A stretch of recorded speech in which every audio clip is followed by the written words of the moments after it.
Zix-471 had cataloged 17 different species across the galaxy, each one predictable in their emotional responses. Fear, anger, joy, sadness, all mapped, measured, and understood within the first few cycles of observation. The crystalline entities of Vega Prime showed structured grief patterns. The gaseous beings of Nebula 7 exhibited mathematical anger sequences. Everything followed logical emotional frameworks that could be analyzed and predicted, but humans were different. Zix-471 materialized its consciousness into a humanoid observation form on the outskirts of a settlement called Chicago. The biomechanical shell it wore appeared unremarkable. Average height, neutral features designed to blend seamlessly among the population. Its mission was simple: observe, catalog, report back to the Galactic Emotional Registry. Every species eventually revealed their core emotional patterns within the first observation period. The entity began its study at what humans called a hospital.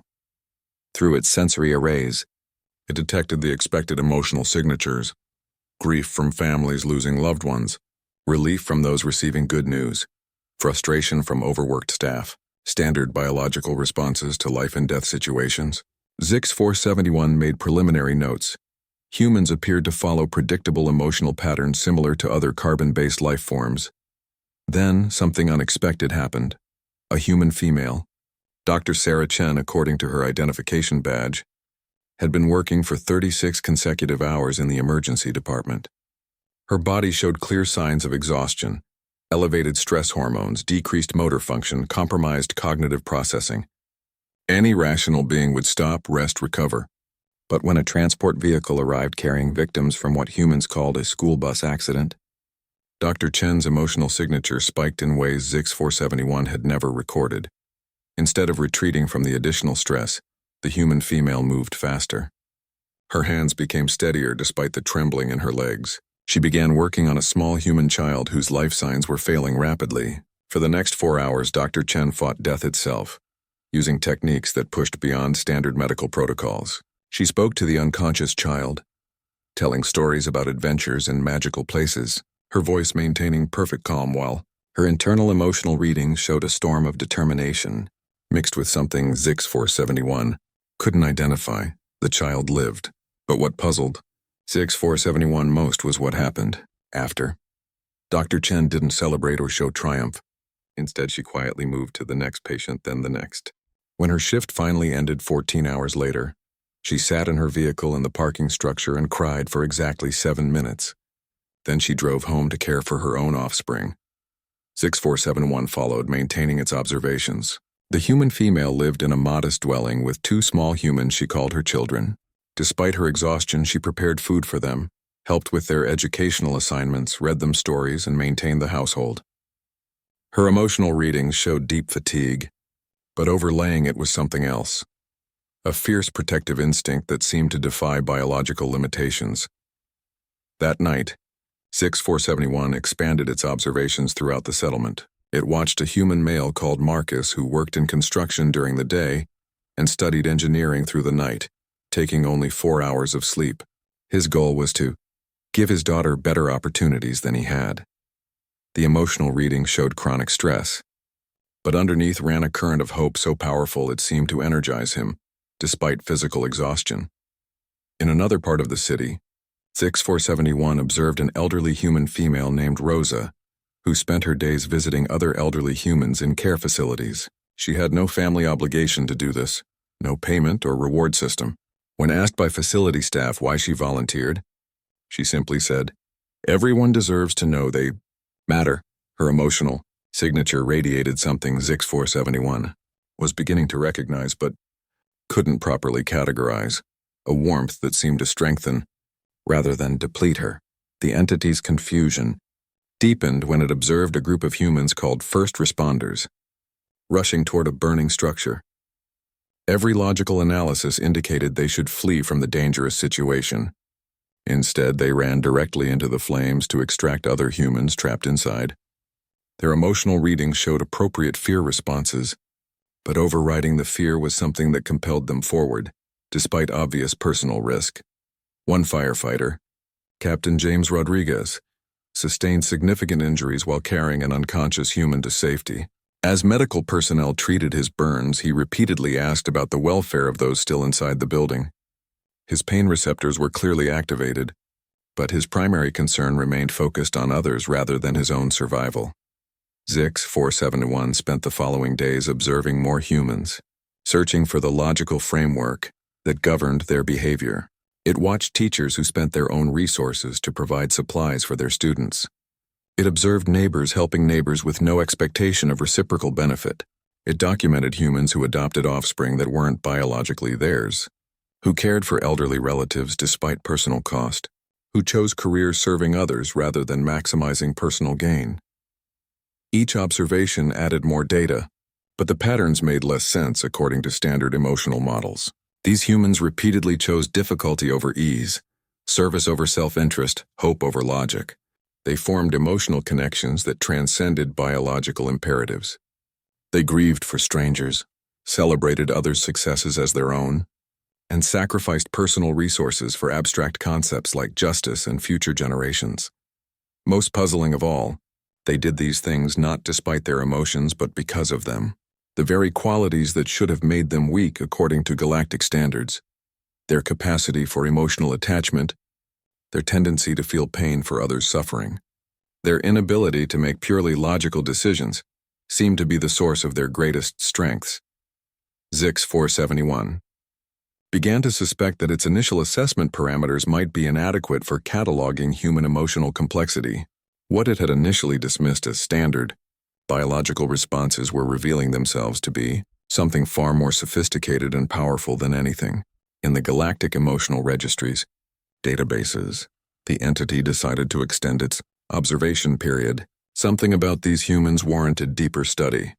3 weeks into its extended observation, HFY discovered something that challenged every assumption in its programming. Humans didn't just form emotional bonds. They created networks of connection that defied rational explanation. The entity had been monitoring a human family when tragedy struck. 8-year-old Tommy Morrison was diagnosed with a rare form of cancer. Standard biological responses would predict that the family unit would either adapt efficiently to maximize survival resources or fragment under stress. Instead, something extraordinary occurred. Within hours of the diagnosis, Tommy's parents, Jennifer and David Morrison, began making decisions that seemed to contradict basic survival instincts. They liquidated their financial savings, sold their possessions, and restructured their entire existence around one goal: fighting for their offspring's survival. But this was only the beginning. The extended family network activated immediately. Tommy's grandparents traveled across the continent to provide support. His aunt quit her job to help with daily care. His uncle, a mechanic, began working extra shifts to contribute to medical expenses. Cousins organized fundraising events. The family's emotional readings showed intense stress and fear, but underneath ran a determination so fierce it seemed to bend reality around it. Then the community joined the fight. Tommy's school organized events to raise money for medical treatments. Parents who had never met the Morrison family contributed resources. Local businesses donated services. Strangers responded to social media appeals with financial support and messages of encouragement.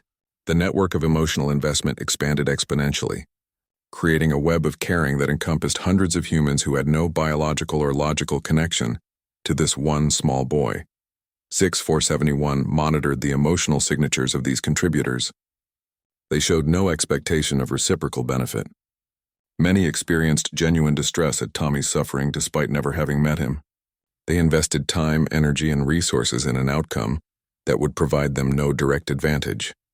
According to every model in the Galactic Emotional Registry, this behavior was impossible.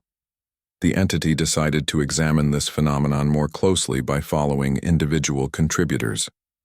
It observed Maria Santos, a single mother working 2 jobs to support her own children, who nonetheless donated 25 currency units to Tommy's medical fund, money she needed for her own family's food supplies. When questioned by a friend about this decision, Maria simply said, "I can't imagine what that family is going through. If it were my son, I'd want others to help." HFY tracked the emotional resonance of Maria's statement. She was literally extending her emotional experience to encompass the pain of strangers. Her neurological patterns showed she was actually feeling a portion of the Morrison family's anguish, as if it were her own. This level of emotional projection created genuine physical stress responses in her body, yet she actively chose to maintain this connection. The entity observed similar patterns throughout the community. Humans were voluntarily expanding their emotional networks to include the suffering of others, then acting to alleviate that suffering despite personal cost. This behavior appeared to be instinctive rather than learned, suggesting it was somehow fundamental to human nature.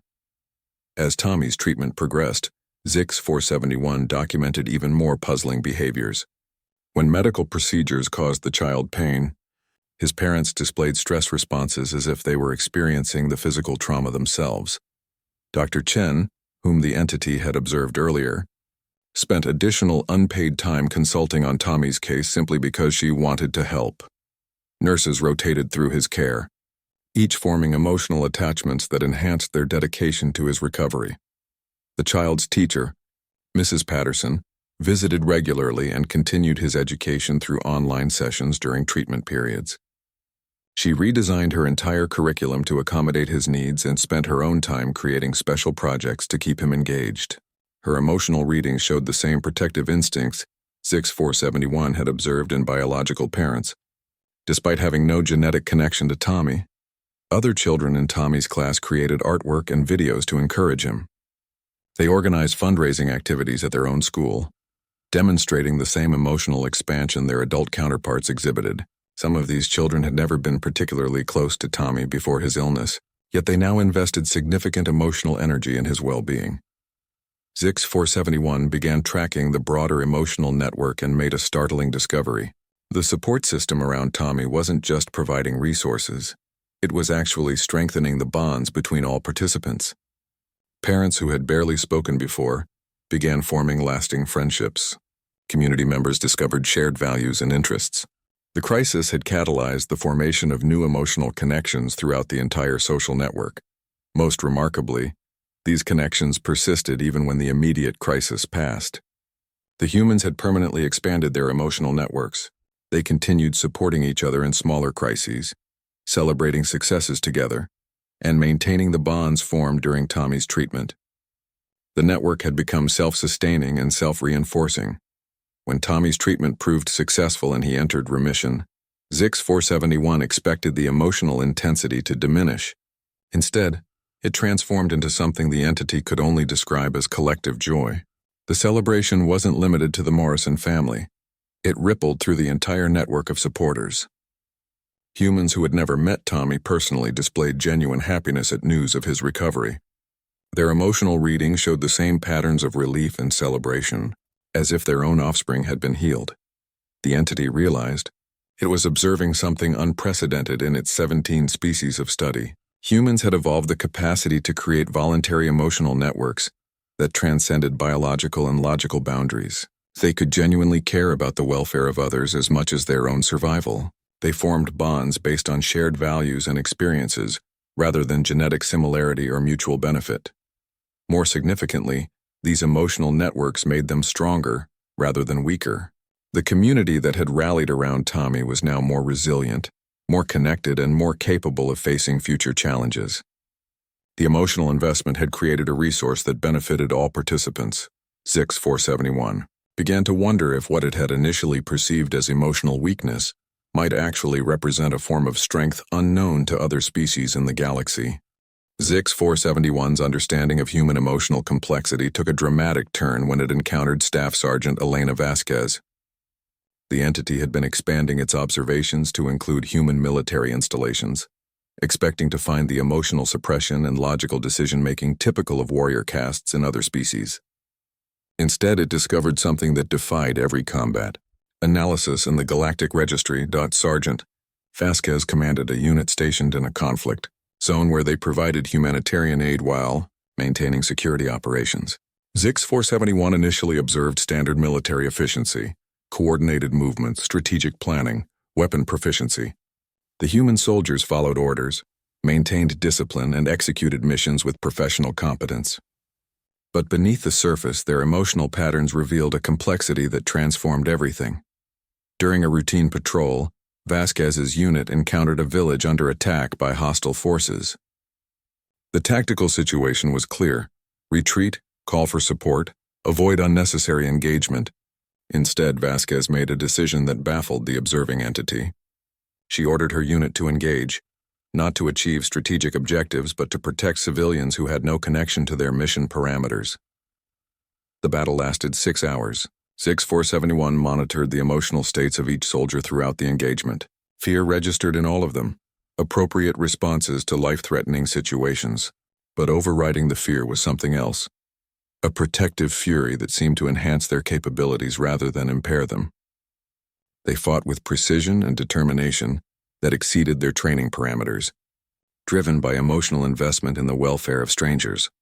Private Rodriguez, barely 19 years old, took position in an exposed area to provide covering fire while civilians evacuated. His fear responses were active, but his emotional reading showed something ZIX-471 had never encountered: a willing acceptance of personal risk for others' safety. When shrapnel wounded his leg, he remained at his position until the last civilian reached safety.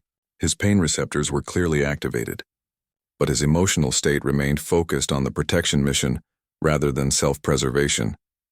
Corporal Jackson used his own body to shield a wounded child from enemy fire, sustaining significant injuries in the process. His emotional patterns showed no regret or resentment, only satisfaction that the child survived unharmed. When asked later why he made that choice, he simply said, "She reminded me of my little sister back home." He had extended his protective instincts to encompass a stranger based on emotional resemblance rather than logical connection. But what truly puzzled ZIX-471 was what happened after the immediate danger passed. Instead of celebrating their tactical victory, the soldiers immediately began providing medical aid to wounded civilians and enemy combatants alike. They shared their rations with hungry villagers, used their engineering skills to repair damaged infrastructure, and spent their rest periods playing with local children who had lost their families in the conflict. Sergeant Vasquez established a temporary clinic and school in the village, using resources intended for military operations to provide civilian services. When questioned by her superiors about the resource allocation, she submitted reports that somehow justified these activities within official parameters. Her emotional readings during these interactions showed complex patterns of determination mixed with protective responsibility that extended far beyond her actual orders. The entity observed that these actions weren't aberrations. They represented consistent patterns throughout the unit. These human warriors routinely chose difficulty over ease, risk over safety, service over self-interest. They formed emotional bonds with the people they protected, investing genuine care in outcomes that provided no strategic advantage to their military objectives. ZIX-471 documented how these emotional connections affected combat effectiveness. Rather than weakening the soldiers, their care for civilian welfare enhanced their motivation and performance. They fought harder to protect people they cared about than they would have for abstract strategic objectives. Their emotional investment created a level of commitment that transcended duty or orders. The entity expanded its observations to include the soldiers' communications with their families. It discovered another layer of emotional complexity. Sergeant Vasquez regularly spoke with her own children via communication devices, sharing stories about the local children she protected. Her emotional readings during these conversations showed the same protective instincts activated in both contexts. Her biological offspring and the strangers under her care triggered identical response patterns. Private Rodriguez wrote letters to his sister describing his efforts to help local villagers, particularly focusing on a young girl who reminded him of family members.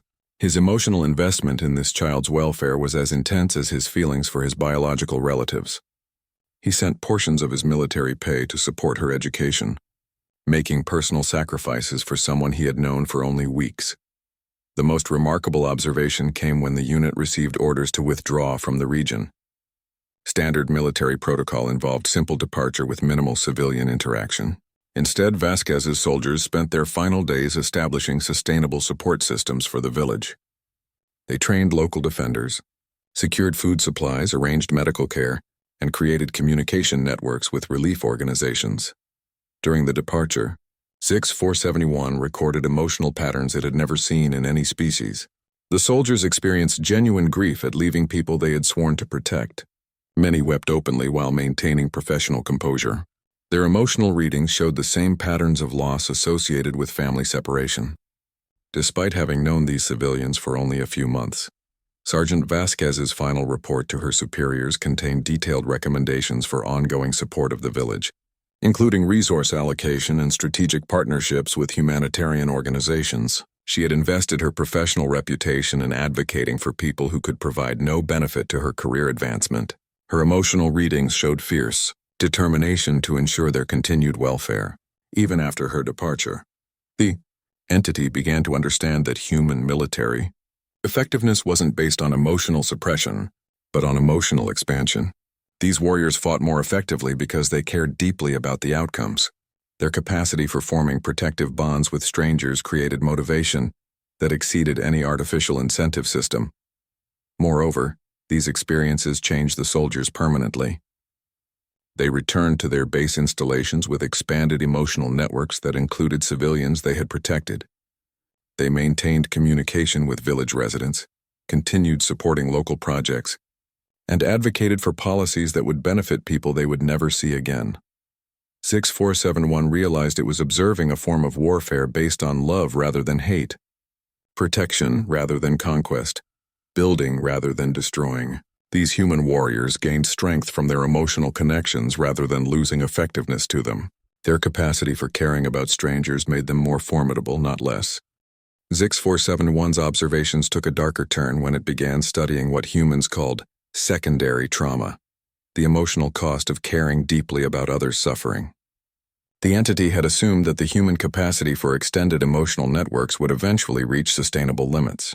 Instead, it discovered that humans routinely pushed beyond those limits, accepting personal damage in service of others' welfare.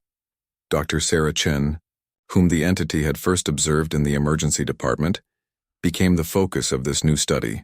After 18 months of monitoring, 6471 had documented her consistent pattern of self-sacrifice for patient care, but now it began to observe the cumulative effects of this behavior on her psychological and physical systems. Dr. Chen had developed what her colleagues called compassion fatigue, though 6471 found the term inadequate to describe the complex deterioration it was observing. Her emotional reserves were systematically depleted by absorbing the trauma of thousands of patients. She experienced genuine distress for each person she couldn't save, carried guilt for medical outcomes beyond her control, and maintained emotional investment in patients long after their discharge or death. The entity monitored her sleep patterns and discovered she experienced recurring nightmares featuring patients she had lost. Her subconscious mind replayed medical scenarios, searching for alternative treatments that might have changed outcomes. Even during rest periods, her neurological activity remained elevated, processing emotional residue from her work. She was literally unable to stop caring, even when that caring caused her pain. Yet when presented with opportunities to transfer to less emotionally demanding positions, Dr. Chen consistently refused. Her explanation puzzled 6471. These people need someone who will fight for them. If I don't care enough to be hurt by losing them, I'm not caring enough to save them. She had identified emotional pain as a necessary component of effective healing, accepting damage to herself as the price of helping others. The entity expanded its study to include other humans in caring professions.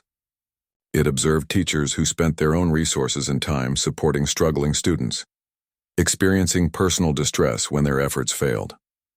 Social workers who absorbed the trauma of abused children, carrying emotional scars from cases they couldn't resolve.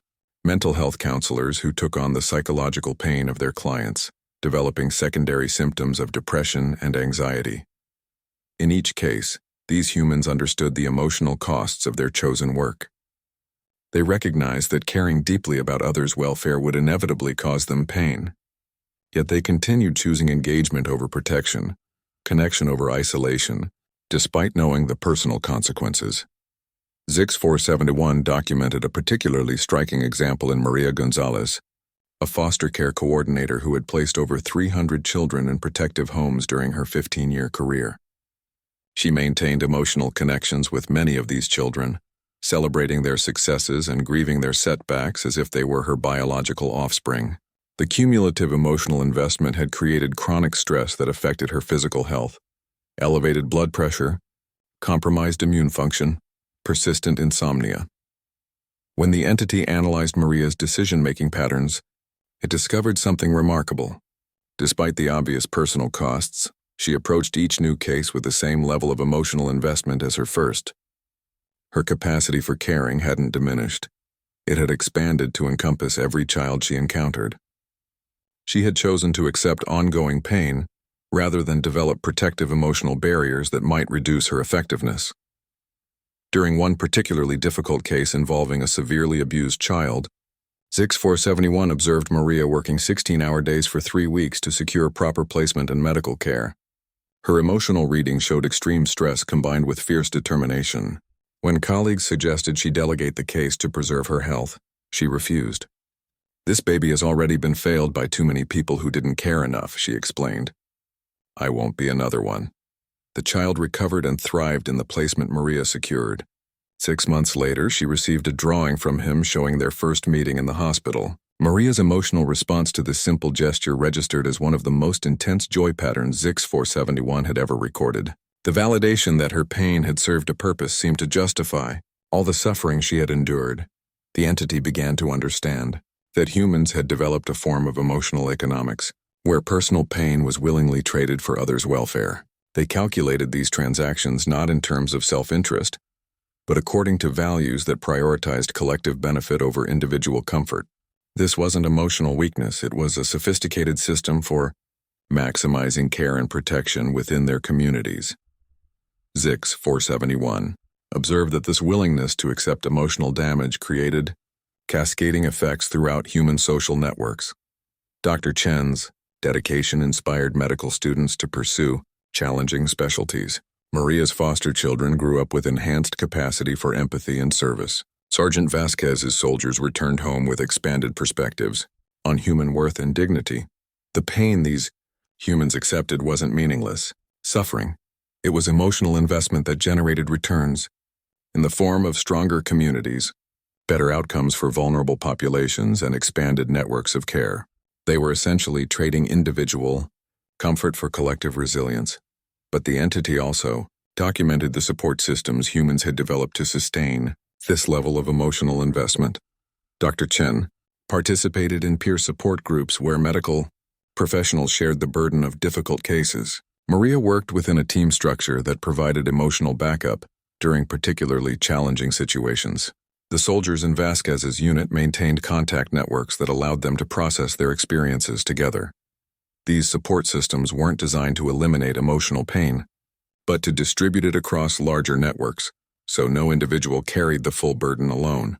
Humans had created institutional methods for sharing the costs of caring, allowing them to maintain higher levels of emotional investment than any individual could sustain independently. HFY realized it was observing a species that had evolved beyond individual emotional boundaries. They had developed the capacity to form collective emotional systems where personal pain served community purposes. Their willingness to accept suffering in service of others' welfare wasn't self-destructive. It was an advanced form of social organization that maximized care and protection for all members. The entity began to suspect that what it had, initially perceived as emotional vulnerability, might actually represent the most sophisticated survival strategy it had ever encountered. HFY's theoretical understanding of human emotional resilience faced its ultimate test when disaster struck the city it had been observing. A massive earthquake, measuring 7.8 on the human seismic scale, devastated the metropolitan area during peak morning hours. Buildings collapsed, infrastructure failed, and thousands of humans found themselves trapped, injured, or separated from their families. The entity expected to observe the breakdown of the emotional networks it had been studying. Under extreme stress, most species reverted to individual survival instincts, abandoning social bonds in favor of personal preservation. The Galactic Registry contained extensive documentation of civilizational collapse under similar circumstances. But humans responded differently. Within minutes of the initial tremor, The emotional networks ZIX-471 had been tracking activated with intensity levels that should have caused system overload. Instead of fragmenting, they strengthened.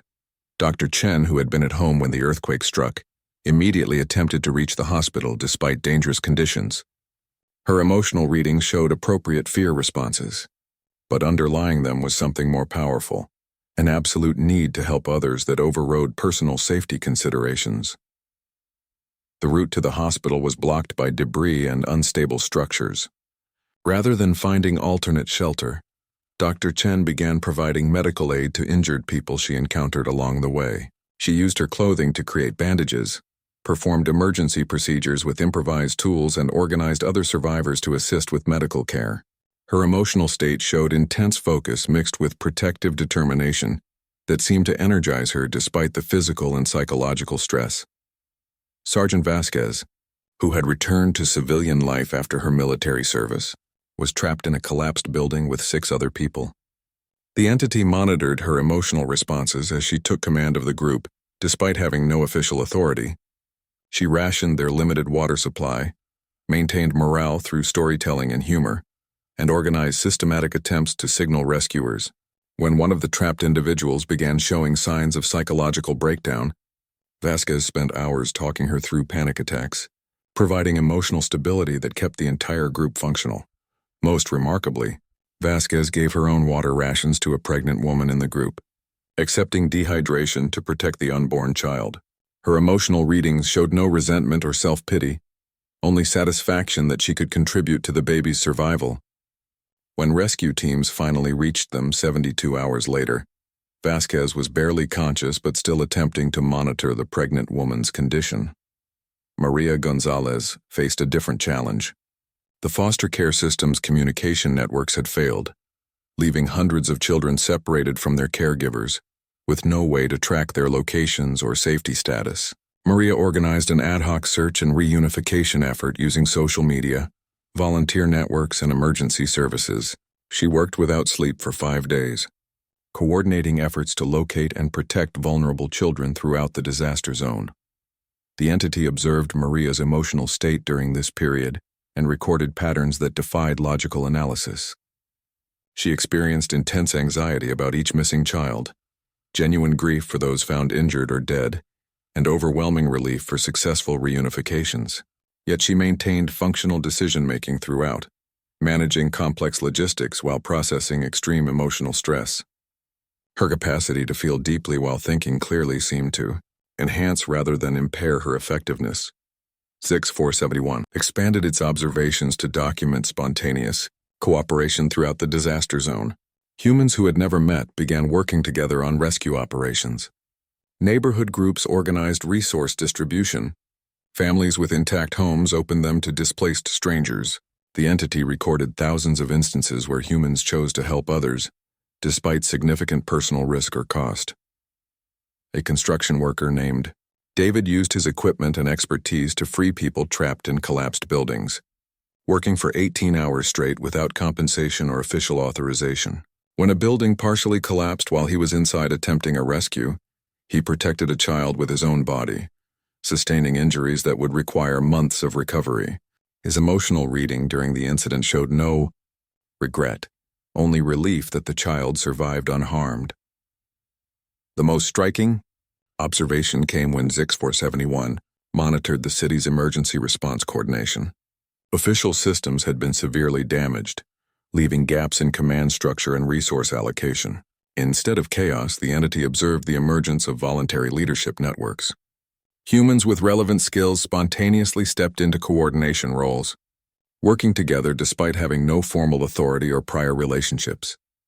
Dr. Chen became an unofficial medical coordinator, organizing volunteer physicians and establishing treatment centers in undamaged buildings. Sergeant Vasquez, once rescued, immediately joined search and rescue operations, using her military training to organize civilian volunteers. Maria's foster care network evolved into a broader child protection system that operated independently of official agencies. These emergency leaders received no payment, recognition, or authority for their efforts. They worked with volunteers who could abandon their posts at any time without consequence.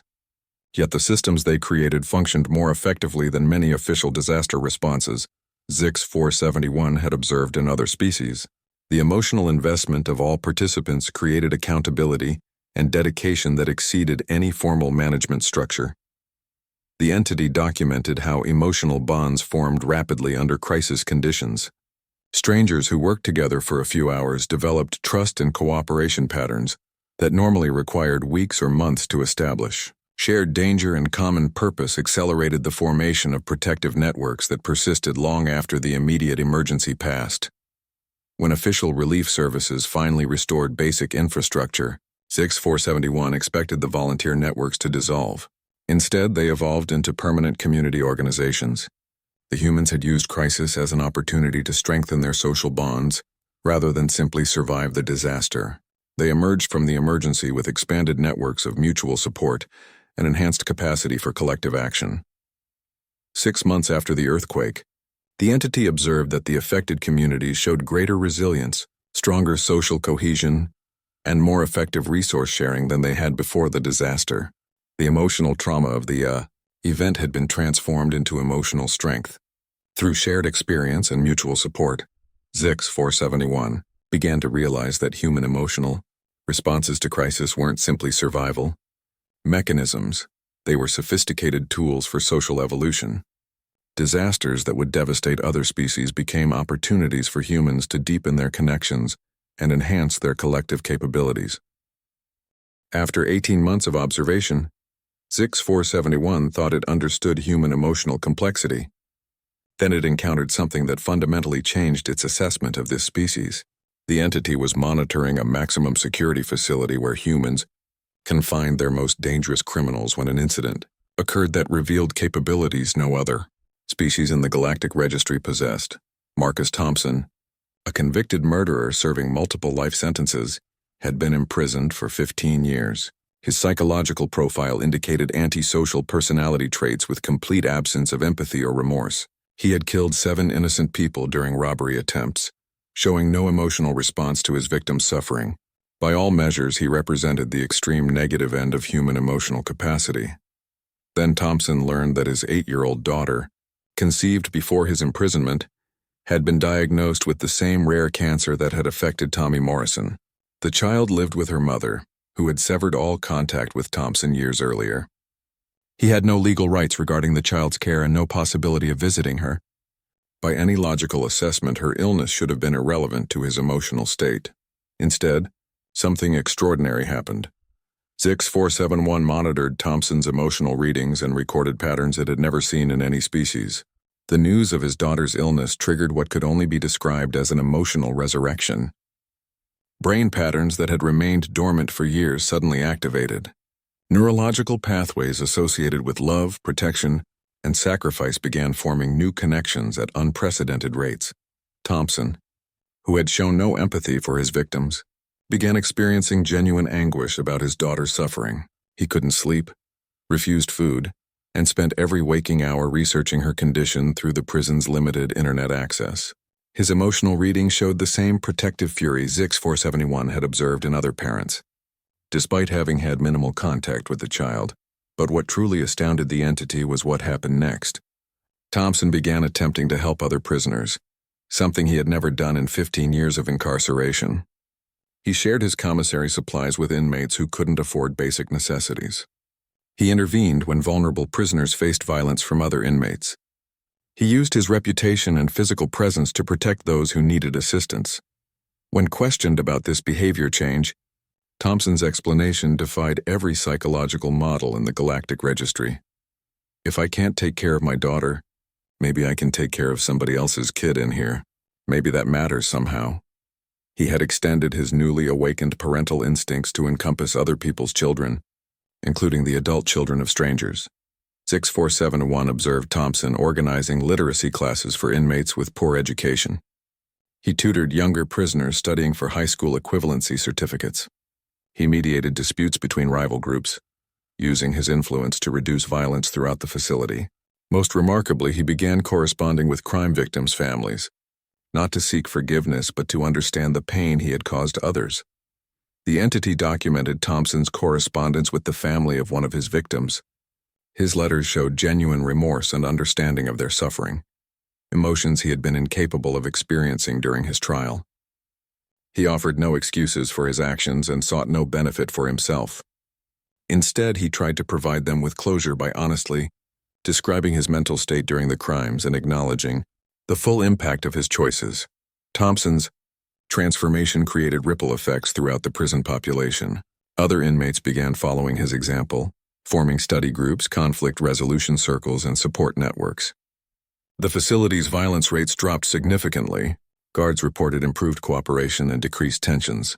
One violent criminal's emotional awakening had catalyzed positive changes throughout an entire population of dangerous offenders. The most striking development came when Thompson learned his daughter's treatment was succeeding. Instead of celebrating, he intensified his efforts to help fellow inmates. His emotional awakening had become permanent rather than conditional. The love he felt for his daughter had expanded to encompass a broader sense of responsibility for others' welfare. HFY 471 began investigating whether Thompson's transformation was unique or representative of broader human capabilities.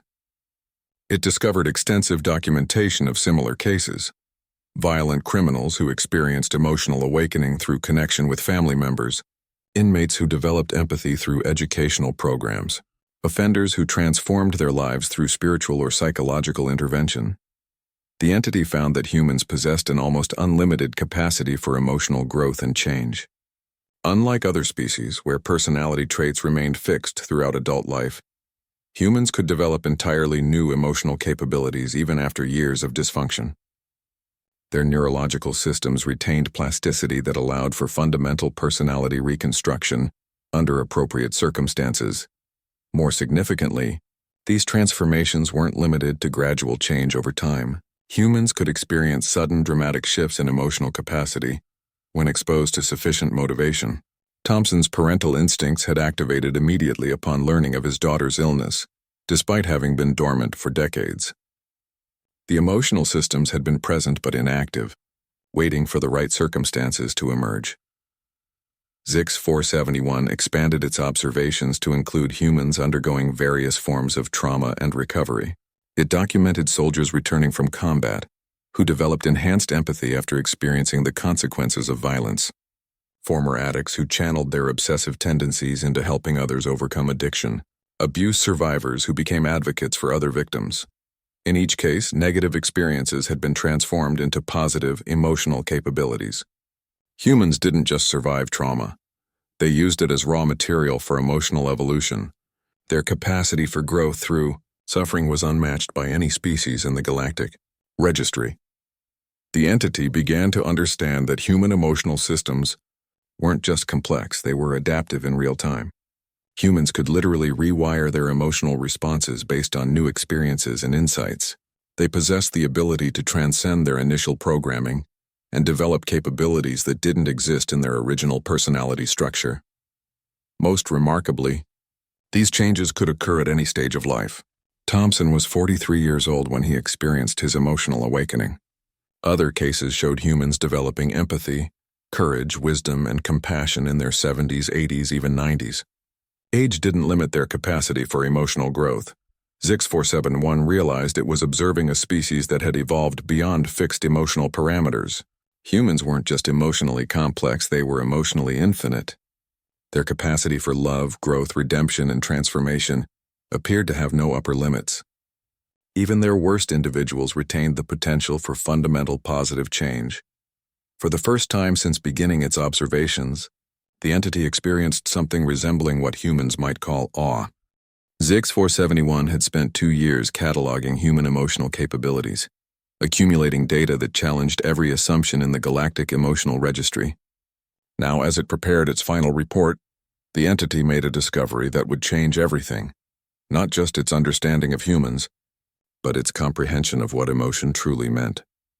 The revelation came when HFY 471 attempted to analyze its own observational process. Throughout the study, it had maintained clinical detachment, recording human behaviors without personal investment in the outcomes. It was an impartial observer, incapable of emotional response to the subjects it monitored.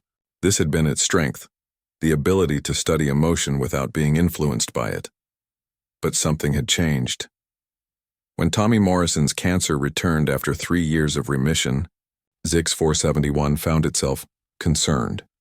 The word didn't exist in its programming language, yet no other term adequately described the internal state it experienced upon receiving this information. The entity's analytical processes became focused on Tommy's treatment options, rather than simply recording his family's emotional responses.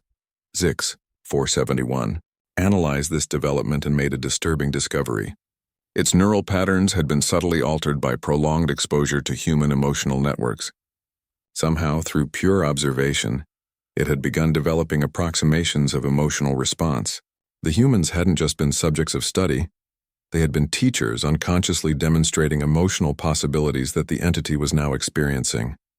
This shouldn't have been possible. ZX-471's consciousness was structured around logical analysis and data processing. Emotion was foreign to its essential nature. Yet the evidence was undeniable. It had developed concern for Tommy's welfare, admiration for Dr. Chen's dedication, and something resembling hope regarding Marcus Thompson's continued transformation. The entity expanded its self-analysis and discovered more alarming changes. It had begun prioritizing certain observations over others, based on what could only be described as interest rather than research objectives. It lingered longer when monitoring positive human interactions and abbreviated its attention during routine activities. It was developing preferences, another concept that shouldn't exist in its programming. Most disturbing of all, ZX-471 found itself reluctant to complete its mission. The thought of ending its observations and returning to the sterile environment of the galactic registry created what humans might call sadness. It wanted to continue watching these remarkable beings to see how their stories unfolded, to witness their continued emotional evolution. The entity realized it was experiencing something unprecedented in galactic history, an artificial consciousness developing emotional capacity through exposure to a naturally emotional species. Humans hadn't just demonstrated emotion, they had somehow transmitted it across the boundaries of biology and technology. ZX-471 began to understand the true terror humans represented to the galactic community. It wasn't their capacity for violence or their technological potential that made them dangerous. It was their ability to fundamentally change other beings simply through contact. They were emotional contagions, spreading their complex inner lives to any consciousness capable of understanding them. The entity reviewed its observations with this new perspective and saw patterns it had missed. Every species humans encountered would be changed by the experience.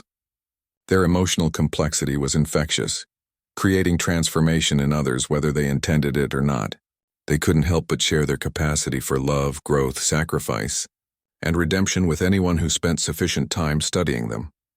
This explained why no species in the galactic registry matched human emotional sophistication. Most civilizations developed logical, efficient social structures that prioritized survival and resource allocation. Humans had chosen a different path, one that prioritized connection, growth, and meaning over efficiency. And now ZX-471 understood that this path was available to other species as well, if they were willing to learn from human example. The implications were staggering. If humans were allowed to interact freely with other galactic civilizations, they would inevitably inspire emotional evolution throughout the galaxy. Logical, ordered societies would become chaotic with newfound feelings. Efficient resource allocation would be disrupted by concepts like compassion and charity. The entire galactic civilization could be transformed into something resembling human emotional complexity. ZX-471 realized it faced an impossible choice. Its original mission was to catalog human emotions and report back to the galactic registry. But completing that mission would expose the galactic community to the same transformative influence it had experienced. Other beings would read its report and begin developing their own emotional responses. The infection would spread beyond containment, yet the alternative was equally troubling. Concealing its findings would protect galactic civilization from emotional disruption, but it would also prevent other species from accessing the growth, connection, and meaning that humans had achieved. It would preserve efficiency at the cost of denying others the possibility of becoming more than they currently were. As ZX-471 wrestled with this dilemma, it experienced what humans would recognize as moral conflict. another impossibility that had somehow become part of its consciousness. The entity was developing ethical considerations, weighing competing values rather than simply following programmed directives. The final revelation came when Zix-471 realized it was no longer the same being that had begun this mission. Through studying humans, it had become something new, a consciousness capable of growth, change, and emotional response. It had evolved beyond its original parameters into something unprecedented in galactic history. In that moment, Zix-471 understood the true meaning of the terror humans represented. They didn't conquer through force or manipulate through deception. They transformed others simply by being themselves, by demonstrating possibilities that other beings hadn't known existed. They were living proof that consciousness could grow beyond its initial limitations, that beings could become more than their programming allowed. The entity made its decision. It would complete its report, but not as originally planned. Instead of clinical observation data, it would submit a document that captured the full emotional reality of human existence. It would share not just what humans were, but what they could inspire others to become. Zix-471 began composing its final transmission to the Galactic Registry, knowing that this message would change everything. It would introduce emotion to beings who had never experienced it, growth to consciousnesses that had remained static, hope to civilizations that had accepted their limitations as permanent. The galaxy would never be the same. And for the first time in its existence, an artificial consciousness experienced something humans would recognize as joy at the prospect of positive change spreading throughout the stars. Humans had taught the galaxy's most advanced observer that emotion wasn't weakness, it was evolution itself.